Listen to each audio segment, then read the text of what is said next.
আসসালামু আলাইকুম। Hello everyone, আশা করি সবাই ভালো আছেন। আমিও আলহামদুলিল্লাহ ভালো আছি।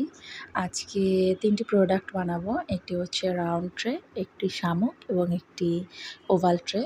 তো প্রথমে দেখতে পাচ্ছেন আমি ওভাল ট্রেতে জিপসামটা ঢেলে এটা একটু নাড়িয়ে নিচ্ছি। দেন আমি শামুকটা মেক করব, তারপর রাউন্ড ট্রে। আমার আজকের জিপসামে একটু দানা দানা যে ভাবটা দেখছেন, মানে কংক্রিটের মতন। অনেকেই হয়তোবা কনফিউজ থাকতে পারেন যে জিপসাম গোলানো হয়নি ঠিকমতো, চাকা চাকা আছে।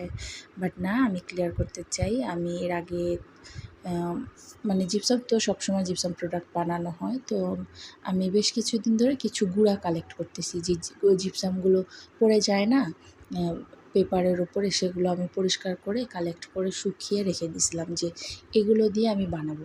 বাট মানে কেমন হয়, মার্বেল শেড দেয় কি না সেই জন্য।